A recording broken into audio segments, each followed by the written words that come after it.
Everyone, मैं मनोज कुमार तिवारी। मैं आज आप लोगों को पढ़ाऊंगा solution of system of linear equation. Solution of system of linear equation दोनों के लिए इंपॉर्टेंट है, बोर्ड के लिए भी इंपॉर्टेंट है, कंपटीशन के लिए भी इंपॉर्टेंट है। कंपटीशन में इससे एक क्वेश्चन जनरली पूछा जाता है, मतलब 99% चांस आता है कि इस टॉपिक से एक क्वेश्चन मेंस में जरूर आएगा। सो मेंस वालों के लिए ये टॉपिक बहुत ज्यादा इंपॉर्टेंट है और स्कूल में भी चांसेस होता है इससे एक पूछने का। तो हम यहाँ पे डिस्कस करते हैं सॉल्यूशन ऑफ लीनियर इक्वेशन। तो सबसे पहले एकदम हम बेसिक से शुरू कर रहे हैं कि आपको अच्छे से क्लियर होता जाए, कहीं कोई प्रॉब्लम नहीं हो। तो सबसे पहले हम देखेंगे लीनियर इक्वेशन के बारे में। तो लीनियर इक्वेशन हम जानते हैं कि लीनियर इक्वेशन क्या होता है। लीनियर इक्वेशन जिसका डिग्री क्या हो 1, वाई इक्वेशन जिसका डिग्री क्या हो 1। अब यहाँ पे क्या है कि लीनियर इक्वेशन आपका एक होता है सिंगल वेरिएबल लीनियर इक्वेशन, एक होता है 2 वेरिएबल लीनियर इक्वेशन और एक होता है 3 वेरिएबल लीनियर इक्वेशन। जैसे ये 2x = 3, आप देख सकते हैं यहाँ पे एक वेरिएबल है तो ये 1 डिग्री लीनियर इक्वेशंस है। अगर हम बात करें 2x + 3y = 6, आप यहां पे देख सकते हैं 2 वेरिएबल है तो ये 2 वेरिएबल लीनियर इक्वेशंस है, सबका डिग्री 1 है, इसे लीनियर। अगर मेरे पास हो x + y + z = 7, तो आप यहां पे देख सकते हैं मेरे पास 3 वेरिएबल है और डिग्री सबका क्या है 1, तो ये 3 डिग्री मतलब 3 वेरिएबल्स लीनियर इक्वेशन है।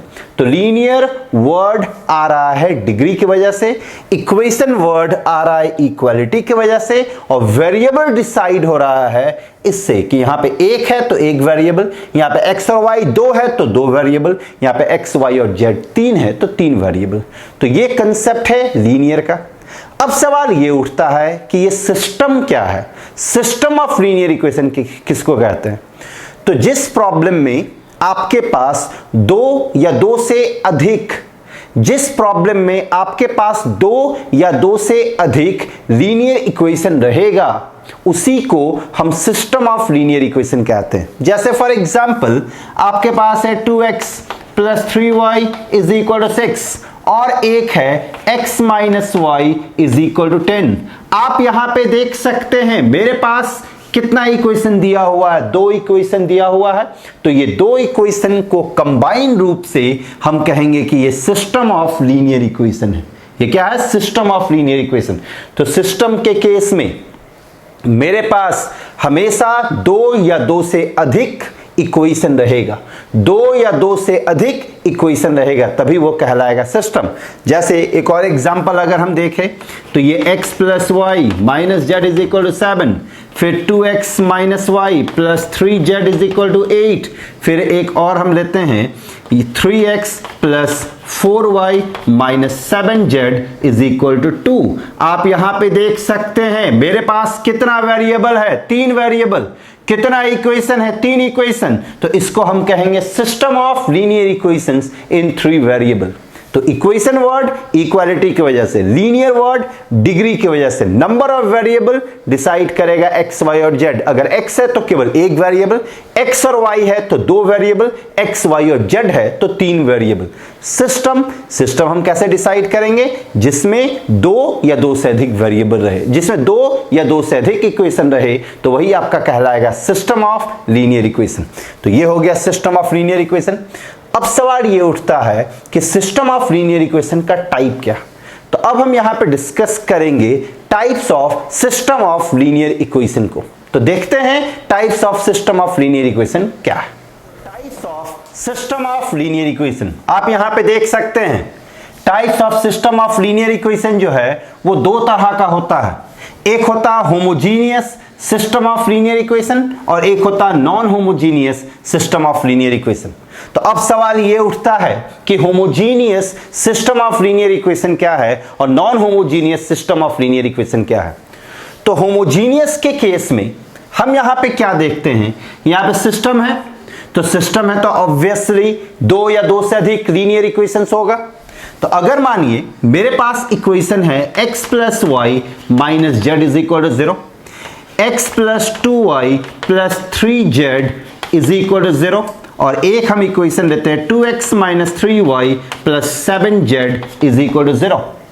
अब आप यहां पे गौर करें, मेरे पास 3 इक्वेशन है, मेरे पास 3 वेरिएबल है, तो ये सिस्टम ऑफ लीनियर इक्वेशन आया। ये क्या आ गया आपका? System of linear equation. एक और अगर हम एग्जांपल ले, x plus y plus 3z is equal to 2, दूसरा 2x minus y plus 7z is equal to 8, या फिर x minus y plus z is equal to 0। यहां पे भी आप गौर कर सकते हैं, मेरे पास 3 इक्वेशन है, तो ये भी आपका क्या है? System of linear equation in 3 variable है। 3 वेरिएबल इसलिए क्योंकि यहां पे मेरे पास कितना वेरिएबल है? 3। ये आपका क्या? System of linear equation in 3 variable. अब यहां पे एक चीज आप गौर करें, यहां पे जितना भी कांस्टेंट है सारा का सारा कांस्टेंट क्या है? 0। लेकिन यहां पे क्या सारा कांस्टेंट 0 है? तो यहां पे सारा कांस्टेंट 0 नहीं है। तो जिस सिस्टम में सारा कांस्टेंट 0 हो, जिस सिस्टम में सारा कांस्टेंट 0 हो, उसी को हम homogeneous system of linear equation कहेंगे। ये आप याद रखेंगे। अगर हर एक कांस्टेंट 0 हो जाए, अगर हर एक कांस्टेंट 0 हो जाए, तो वो आपका कहलाएगा homogeneous system of linear equation. और नॉन होमोजीनियस के केस में कम से कम, ध्यान से सुनिएगा, कम से कम एक कांस्टेंट ऐसा जरूर होगा जो 0 के बराबर नहीं होगा। कम से कम एक कांस्टेंट ऐसा जरूर होगा जो 0 के बराबर नहीं होगा। जैसा कि आप यहां पे देख सकते हैं, मेरे पास 2 कांस्टेंट है, 2 और 8। ये 2 और 8 जो है आपका नॉन 0 है, बल्कि एक 0 है। तो कम से कम एक कांस्टेंट अगर 0 नहीं है तो वो हमेशा आपका नॉन होमोजीनियस कहलाएगा। तो ये एक non homogeneous system of linear equation है, और ये एक homogeneous system of linear equation है। अगर मेरे पास इक्वेशन ऐसा हो, x plus y minus z is equal to 0, x minus y plus 3z is equal to 0, और 2x plus 3y plus 4z is equal to 5। आप यहां पे भी देख सकते हैं एक कांस्टेंट 5 ऐसा है जो कि 0 के बराबर नहीं है, तो ये आपका किस कैटेगरी में चला जाएगा? System of non homogeneous linear equation. System of non homogeneous linear equation. अगर मेरे पास एक इक्वेशन ऐसा हो, x plus y plus 3z is equal to 5, 2x plus 7y plus 4z is equal to -2, x minus y plus z is equal to 3। यहां पे आप गौर करें, एक भी कांस्टेंट ऐसा नहीं है जो 0 के बराबर है, तो ये आपका कहलाएगा homogeneous system of linear equation.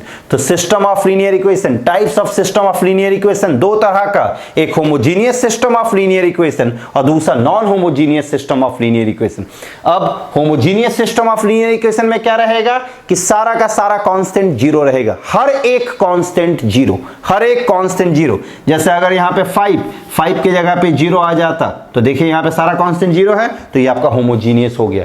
Non homogeneous के केस में क्या रहेगा? कम से कम एक कांस्टेंट ऐसा जरूर होगा, कम से कम एक कांस्टेंट ऐसा जरूर होगा जो 0 के बराबर नहीं होगा। तो ये आपका हो गया नॉन होमोजीनियस, ये आपका हो गया नॉन होमोजीनियस, और ये आपका हो गया होमोजीनियस। और सिस्टम क्यों पढ़ा? क्योंकि यहां पे आपके पास 2 या 2 से अधिक लीनियर इक्वेशंस है। तो अब हम यहां पे डिस्कस करेंगे सबसे पहले non homogeneous system of linear equation को, उसके बाद हम डिस्कस करेंगे होमोजीनियस। तो अब हम देखते हैं non homogeneous system of linear equation के प्रॉब्लम को कैसे डील करते हैं, उसको कैसे बनाते हैं, उसका मेथड क्या है, ये हम अब देखने जा रहे हैं। Non homogeneous system of equation. तो अब हम देखते हैं कि non homogeneous system of equation के प्रॉब्लम को कैसे बनाते हैं। तो हम एक एग्जांपल लेते हैं, a1x plus b1y plus c1z is equal to d1, दूसरा a2x plus b2y plus c2z is equal to d2, तीसरा a3x plus b3y plus c3z is equal to d3।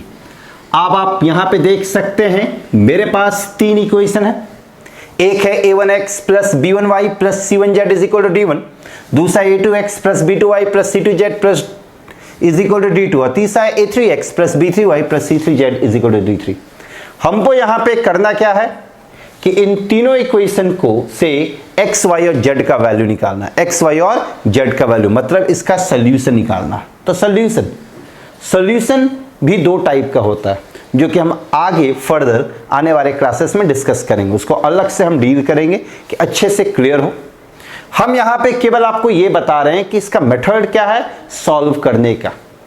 अब मेरे पास तीन इक्वेशन, हमको एक्स वाई और Z का value निकालना है, लेकिन एक्स वाई और जेड का वैल्यू सिंपल अलजेब्रा से नहीं निकालना जैसा कि हम लोग निकालते थे। यहां पे एक्स वाई और जेड का वैल्यू हम लोग मैट्रिक्स मेथड से निकालेंगे। इसी मेथड को जब हम इक्वेशन को मैट्रिक्स के मदद से सॉल्व करेंगे, जब हम इक्वेशन को मैट्रिक्स के मदद से सॉल्व करते हैं तो उसी को हम जेकब्स मार्टिन्स रूल कहते हैं। याद रखिएगा, उसको हम क्या कहते हैं, जेकब्स मार्टिन्स रूल। तो यहां पे हम मैट्रिसेस पढ़ रहे हैं, तो मैट्रिसेस में इक्वेशन को हम मैट्रिक्स मेथड से ही सॉल्व करेंगे, मतलब जेकब मार्टिन्स रूल से सॉल्व करेंगे। तो तरीका क्या है, ये तीन इक्वेशन, सबसे पहले हम इसको मैट्रिक्स के फॉर्म में चेंज करते हैं। तो यहां पे आप देख सकते हैं कोएफिशिएंट क्या है, a1 b1 c1, a2 b2 c2, a3 b3 c3। तो सबको कोएफिशिएंट को केवल हम लिखते हैं, केवल कोएफिशिएंट को a1 b1 c1, फिर a2 b2 c2, फिर a3 b3 c3 लिख दिए। इसको मैट्रिक्स के फॉर्म में लिख दिए। ध्यान दीजिएगा, यहां पे जो मैट्रिक्स के फॉर्म में लिखे, ये कहां से लिखे, जो कोएफिशिएंट दिख रहा था उसी को लिखे, a1 b1 c1 तो a1 b1 c1, a2 b2 c2, a2 b2 c2, a3 b3 c3, a3 b3 c3। अब मेरे पास यहां पे वेरिएबल क्या क्या है, तो x y z। तो हम यहां पे वेरिएबल को लिखते हैं, ये x हो गया, ये y हो गया, ये z हो गया। मेरे पास यहां पे कांस्टेंट क्या है, d1 d2 d3। तो हम यहां पे कांस्टेंट को लिखते हैं, ये d1, ये d2 और d3। ध्यान दीजिएगा, हम यहां पे क्या किए, सबसे पहले कोएफिशिएंट को लिखे। यहां पे कोएफिशिएंट आपको क्या दिख रहा है, a1 b1 c1, तो फर्स्ट रो में a1 b1 c1, a2 b2 c2, second row में a2 b2 c3, third row में a3 b3 c3। यहां पे मेरे पास तीन वेरिएबल है x y और z, तो ये इन तीनों को हम कॉलम मैट्रिक्स के फॉर्म में लिखे। यहां पे कांस्टेंट है तो इसके फॉर्म में। अब आप पूछ सकते हैं कि इसको सर आप इस फॉर्म में कैसे लिख सकते हैं, यस लिख सकते हैं। अब आप देखिए, अगर आप इसको मल्टीप्लाई करेंगे तो वापस यही आ जाएगा। आप देख सकते हैं ये a1x मल्टीप्लाई करने का क्या रूल है, फर्स्ट रो को कॉलम से, तो ये a1x plus b1y plus c1z। तो देख सकते हैं a1x plus b1y plus c1z is equal to d1 है तो d1। अगर आप सेकेंड रो को इससे मल्टीप्लाई करेंगे तो आपको ये मिल जाएगा a2x plus b2y plus c2z is equal to d2, a3x plus b3y plus c3z is equal to d3। तो आप इसको अगर मल्टीप्लाई करते हैं तो पूरी तरह से ये इसमें कन्वर्ट हो जाएगा। अब ये जो मैट्रिक्स है, ये मैट्रिक्स आपका किसके मदद से बन रहा है, कोएफिशिएंट के मदद से। तो इसको हम कहते हैं कोएफिशिएंट मैट्रिक्स। इसका नाम क्या है, कोएफिशिएंट मैट्रिक्स। ये मैट्रिक्स आपका किसके मदद से बना, वेरिएबल के मदद से, तो इसको हम कहते हैं वेरिएबल मैट्रिक्स। और ये मैट्रिक्स आपका किसके वजह से बना, कांस्टेंट के वजह से, तो इसको हम कहते हैं कांस्टेंट मैट्रिक्स। इसका नाम कोएफिशिएंट मैट्रिक्स। कोएफिशिएंट मैट्रिक्स क्यों हुआ, क्योंकि ये कोएफिशिएंट के मदद से बना है। इसका नाम वेरिएबल मैट्रिक्स। इसका नाम वेरिएबल मैट्रिक्स क्यों हुआ, क्योंकि ये वेरिएबल के मदद से बना है। और इसका नाम कांस्टेंट मैट्रिक्स। कांस्टेंट मैट्रिक्स इसलिए क्योंकि ये कांस्टेंट के मदद से बना है। अब हम इस पूरे को a लेट किए, इसको हम x लेट किए और इस पूरे को हम b लेट करते हैं। ध्यान दीजिएगा, ये a हम इस कोएफिशिएंट को कह रहे हैं, ये x हम इस वेरिएबल को कह रहे हैं और ये b हम इस कांस्टेंट को कह रहे हैं। हमको निकालना किसका वैल्यू है, small x small y small z का वैल्यू। ये small x small y small z किस में छिपा हुआ है, इस x में छिपा हुआ है। मतलब हमको किसी भी तरह से ये x का वैल्यू निकालना। अब जरा खुद सोचिए, हमको ये x निकालना है तो x तभी ना निकलेगा जब ये a हटेगा। तो चूंकि हम मैट्रिक्स में है तो इस a को हटाने के लिए हम दोनों तरफ a इनवर्स से मल्टीप्लाई कर सकते हैं। तो a इनवर्स इंटू x। अब आप देख सकते हैं यहाँ पे a left side of the x है, इसे a इनवर्स किधर आया, लेफ्ट साइड में आया। तो इधर भी आपका a किधर आएगा, लेफ्ट साइड में, तो ये a इनवर्स b बना। अब यहाँ पे a इनवर्स इंटू a है, a इनवर्स इंटू a आपका आइडेंटिटी मैट्रिक्स के बराबर होगा। तो ये आपका क्या आ गया, I x is equal to a inverse b बना। आई आइडेंटिटी मैट्रिक्स है, आइडेंटिटी मैट्रिक्स को आप किसी भी मैट्रिक्स से मल्टीप्लाई करते हैं तो कोई फर्क नहीं पड़ता है। तो ये आपका क्या हो गया, x is equal to A inverse B. अब आप खुद चेक करें, ए तो आपको मालूम है, ए आपका क्या है, A1 B1 C1 A2 B2 C2 A3 B3 C3। ए अगर आपको मालूम है तो क्या आप ए इनवर्स नहीं निकाल सकते हैं? निकाल सकते हैं। तो हम आराम से क्या निकाल लेंगे, ए इनवर्स। बी आपके पास है, इस पूरे को हम बी कहे हैं, ये D1 D2 D3 है, तो ए इनवर्स आप निकाल लेंगे, बी से मल्टीप्लाई करेंगे तो ये एक रिजल्ट आएगा, वहां से क्या निकल जाएगा, x। जो x निकलेगा उसी से आपका x y और z का सोल्यूशन आएगा। तो ये प्रोसेस जो है इसी को हम कहते हैं matrix method, solution of equations with the help of matrix, या फिर इसको हम कहते हैं जैकब्स मार्टिन रूल। हम एक एग्जांपल देखते हैं, एक एग्जांपल देखेंगे तो और अच्छे से क्लियर होगा। सबसे पहले हम एक प्रॉब्लम देखते हैं दो वेरिएबल का। अगर मानिए मेरे पास एक इक्वेशन है x plus y is equal to 5 and x minus y is equal to 3। मेरे पास ये दो इक्वेशन, यहां पे मेरे पास कितना वेरिएबल है, दो वेरिएबल। तो हमको यहां पे x y का वैल्यू निकालना है with the help of matrix. तो with the help of matrix निकालना है तो सबसे पहले इसको मैट्रिक्स के फॉर्म में चेंज करते हैं। तो ये 1 1, ये 1 माइनस 1, यहां पे आप देख सकते हैं कोएफिशिएंट 1 1 है तो 1 1, 1 माइनस 1 1 माइनस 1। वेरिएबल x और y है तो ये x और y। यहां पे कांस्टेंट 5 3 है तो ये 5 3 कांस्टेंट के फॉर्म में आ गया। अब हम इस पूरे को a मान लेते हैं तो ये a हो गया, इस पूरे को x और इस पूरे को b। अब यहां से क्या निकालना है, x का वैल्यू। तो अगर x का वैल्यू निकालना है तो इस a को हटाना पड़ेगा। a को हटाने के लिए हमको क्या करना पड़ेगा, दोनों तरफ a इनवर्स से मल्टीप्लाई। तो मेरे पास क्या आ जाएगा, a inverse ax is equal to b a inverse into a आपका क्या बनेगा, i। तो ये ix is equal to a inverse b, ये आपका क्या आ जाएगा, x आ जाएगा। तो ये a इनवर्स b बना। अब a इनवर्स a आपके पास है, तो अगर a आपके पास है, यहां पे a आप देख सकते हैं है 1 1 1 माइनस 1, हमको a इनवर्स निकालना है। a इनवर्स का फॉर्मूला क्या होता है, adjoin divide by determinant of a। यहां पे डिटर्मिनेंट ऑफ a अगर हम चेक करें तो डिटर्मिनेंट ऑफ a क्या आएगा आपका, -1 इज व्हाट, -2। डिटर्मिनेंट निकालने का तरीका आप जानते हैं, इन दोनों को मल्टीप्लाई करेंगे तो -1, इन दोनों को मल्टीप्लाई किया -1 क्या हो जाएगा, -2। एडजॉइन क्या होगा इसका, एडजॉइन ऑफ a। इसका हम एक तरीका शॉर्टकट बता चुके हैं कि इन दोनों को क्या करेंगे, इंटरचेंज। तो यहां पे 1 है, यहां पे -1 है तो उल्टा हो जाएगा, ऊपर -1 नीचे 1, और इन दोनों के साइन को हम क्या करते हैं, चेंज। तो इन दोनों के साइन को चेंज करें तो ये -1 हो गया।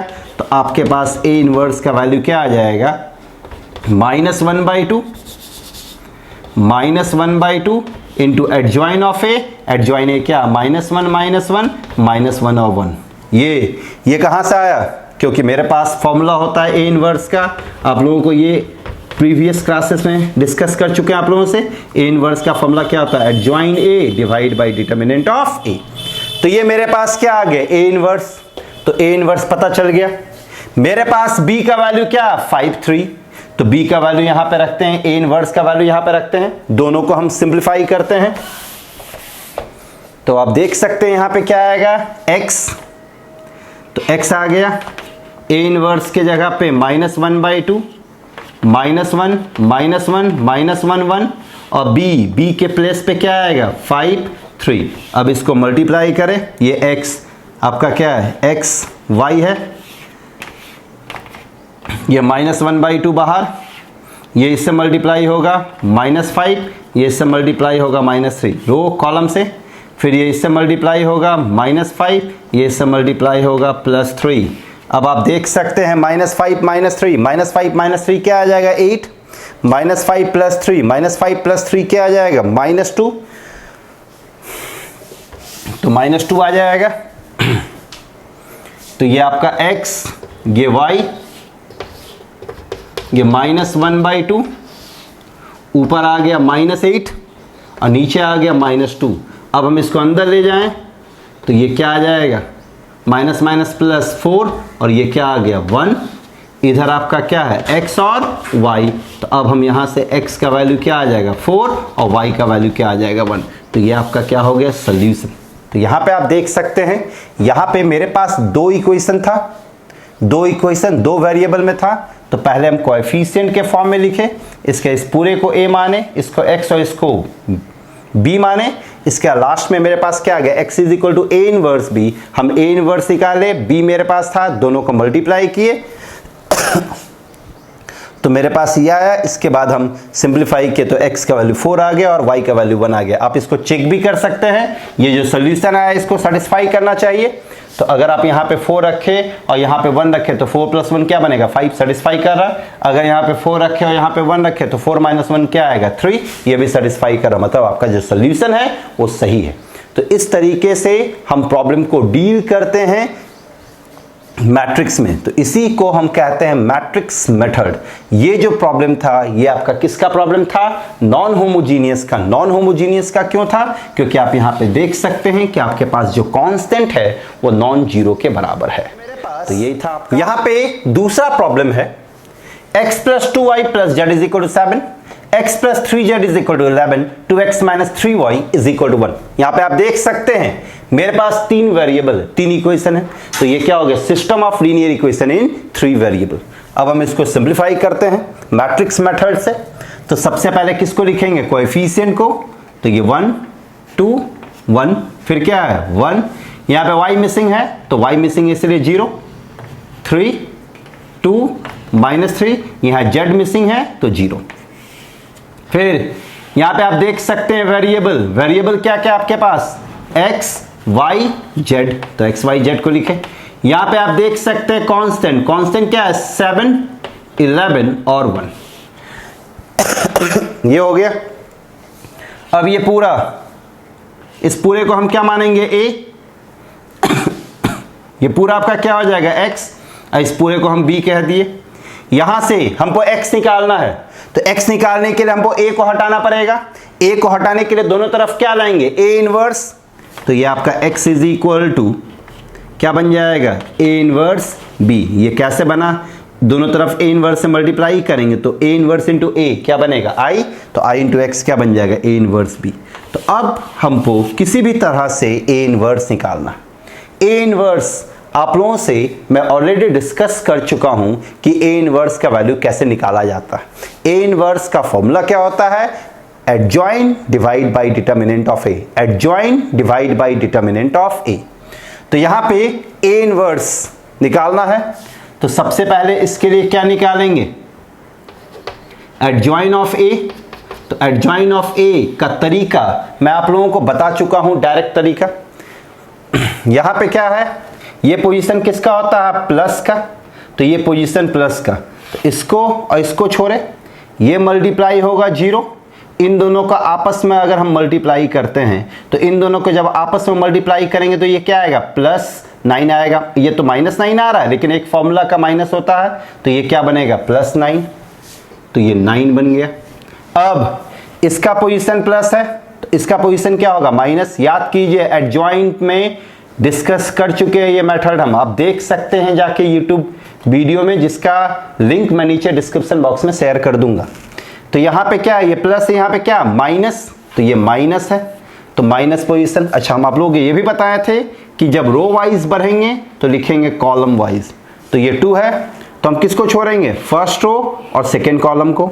तो फर्स्ट रो और सेकेंड कॉलम को छोड़ते हैं। तो अब इन दोनों को मल्टीप्लाई करेंगे 0 आएगा, ये क्या आएगा -6 आएगा, ये 6 फॉर्मूला का -6, लेकिन इसका पोजीशन माइनस है तो माइनस माइनस क्या बनेगा प्लस, तो ये आपका क्या आ गया 6 आ जाएगा। अब ये प्लस ये माइनस तो ये क्या आएगा प्लस हम किसको छोड़ेंगे, फर्स्ट और थर्ड कॉलम को। तो 1 × -3, 1 × -3 क्या आएगा -3 और ये 0 -3 आ रहा, अब पोजीशन भी इसका प्लस है तो ये -3 ही रहेगा। अब हम इस एलिमेंट पे आते हैं, इसका पोजीशन क्या आएगा माइनस। क्यों माइनस पोजीशन आएगा, क्योंकि ये क्या है आपका इस एलिमेंट का पोजीशन क्या है 2 1 है, 2 1, तो एडजॉइंट का फॉर्मूला याद कीजिए, कोफैक्टर का फॉर्मूला क्या बताए थे, -1 का power i plus J, here i is what 2, j is what 1, तो -1 पे पावर 2 + 1 होगा, तो 2 + 1 3, तो माइनस, तो ये माइनस आ रहा है।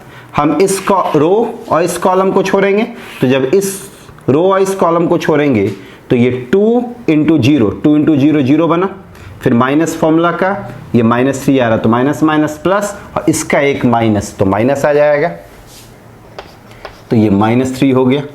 अब इसको, ये माइनस था तो इसका पोजीशन क्या आएगा, प्लस। हम इस रो और इस कॉलम को छोड़े, इन दोनों को मल्टीप्लाई करेंगे 0, माइनस इन दोनों को मल्टीप्लाई करेंगे -2, तो यहां पे आपका क्या आ रहा है, -2 आएगा।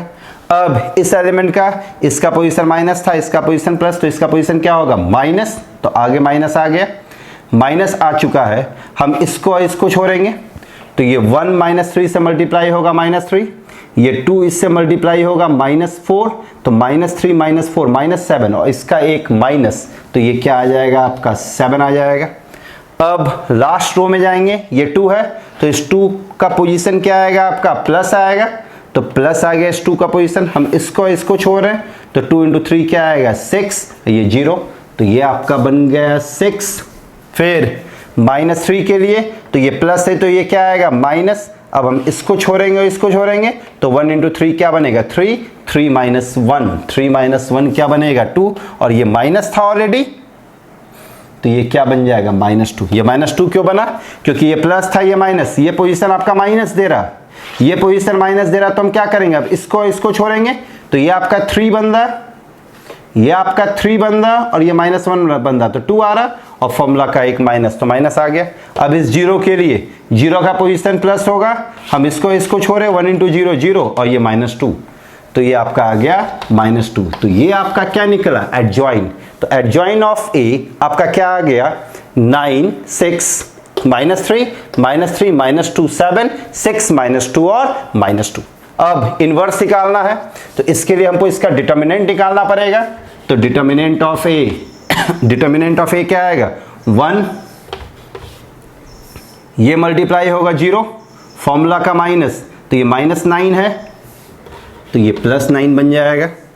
यहाँ +1 दिए, तो अब माइनस, अब किसको लिखेंगे, 2 को, 2 ये गया, अब इन दोनों को मल्टीप्लाई किए 0, इन दोनों को मल्टीप्लाई करेंगे 6, फॉर्मूला का एक माइनस, तो ये -6 हो गया।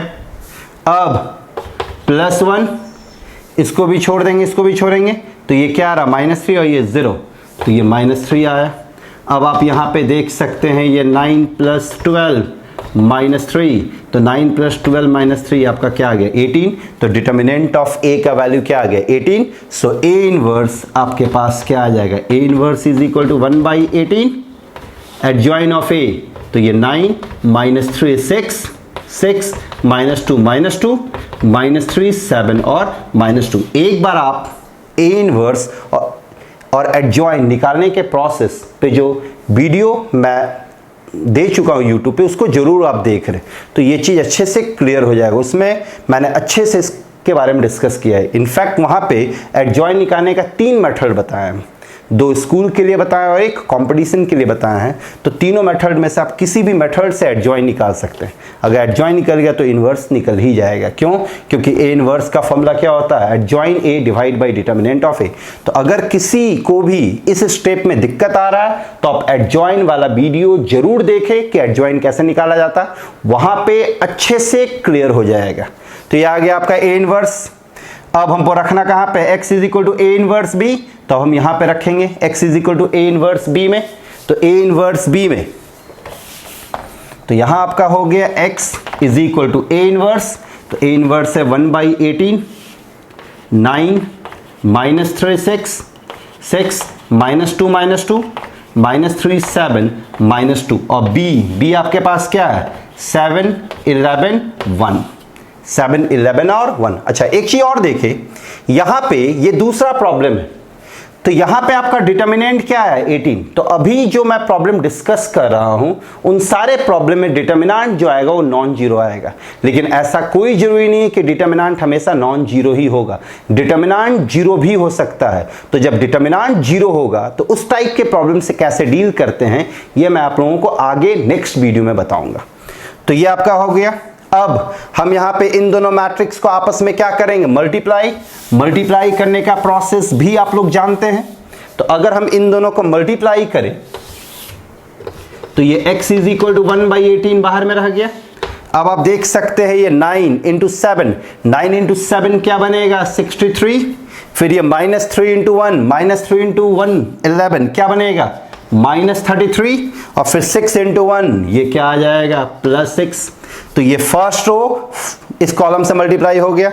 अब 6 इंटू 7, 6 इंटू 7 क्या आएगा 42, -2 इंटू 11 -22, फिर -2 इंटू -1 -2। अब इसको इससे मल्टीप्लाई करेंगे तो -3 इंटू 7 -21, 7 इंटू 11 +77, और -2 इंटू 1 ये क्या बन जाएगा -2। अब यहां पे सिंपली एडिशन और सब्ट्रैक्शन करना है, तो ये 1/18 आ गया। इधर x के जगह पे हम क्या लिख सकते हैं x y और z।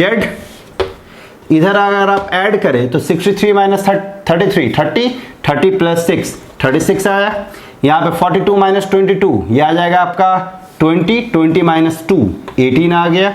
इधर आप देख सकते हैं ये आपके पास क्या आ रहा है 23 आ रहा है, 23 माइनस 23 तो 77 माइनस 23 ये आपका आ जाएगा 54। तो अगर आप इसको 18 से डिवाइड कर दे तो ये क्या आ जाएगा x y z, इधर आपका आ जाएगा 2 1 एंड 3।